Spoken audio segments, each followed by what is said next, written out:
આજથી થોડાક દિવસ પહેલા અમરેલીમાં જે લેટર કાંડનો મામલો સામે આવ્યો હતો તેના ગુજરાતભરમાં ઘેરા પડઘા પડ્યા છે। આ ઘટનામાં ભાજપમાં જે આંતરિક જૂથવાદ ચરમસીમાએ જોવા મળ્યો હતો। ભાજપના એક જૂથ દ્વારા ધારાસભ્ય કૌશિક વેકરિયા વિરુદ્ધ એક ગંભીર આરોપ કરતો પત્ર વાયરલ કર્યો હતો। તેના જ કારણે રાજકારણ પણ ગરમાયું હતું। આ મામલાના સંદર્ભમાં ભાજપના નેતા દ્વારા જે પત્ર વાયરલ કરનારા ભાજપના નેતા છે તેમના વિરુદ્ધ ફરિયાદ પણ નોંધાઈ હતી, જેમાં પાટીદાર સમાજની યુવતી પાયલ ગોટી સહિત અન્ય 3 લોકો મળી ટોટલ 4 લોકો સામે ગુનો પણ નોંધાયો હતો અને તેમને જેલ જવાનો વારો પણ આવ્યો હતો। આના જ કારણે જબરજસ્ત રાજકારણ પણ ગરમાયું હતું।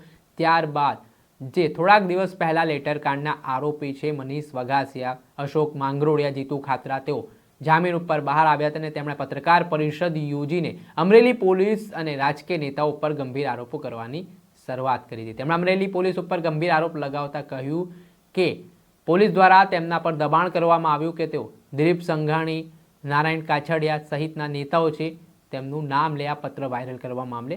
ત્યારે આ ઘટના સામે આવ્યા બાદ હવે ઇફકોના ચેરમેન અને ભાજપના દિગ્ગજ નેતા દિલીપ સંઘાણી મેદાને આવ્યા છે। તેમણે આ મામલે આજે ગુજરાતના મુખ્યમંત્રી ભૂપેન્દ્ર પટેલને એક પત્ર લખ્યો છે।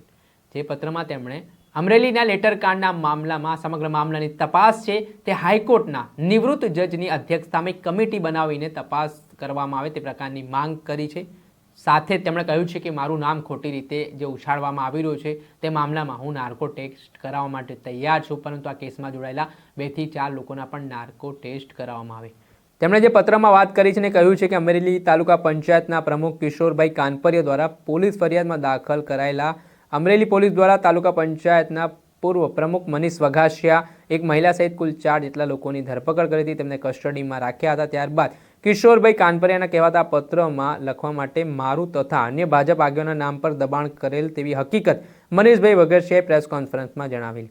જે માધ્યમ ખૂબ જ ગંભીર બાબત છે અને અમરેલી પોલીસ પોતાની જાતે પોલીસના કોઈ ઉચ્ચ અધિકારી અથવા કોઈ રાજકીય પદાધિકારીના કહેવાથી આ કાર્યવાહી કરી હોય તે પ્રકારનું તેમનું કહેવું છે અને વધુમાં કોઈ સામાન્ય વ્યક્તિના ઇશારે પોલીસ આ પ્રકારનું કૃત્ય કરી જ ન શકે। આ કેસમાં કહેવાતા સાચા કે ખોટા પત્રો સાથે મારા કોઈ લેવા દેવા નથી।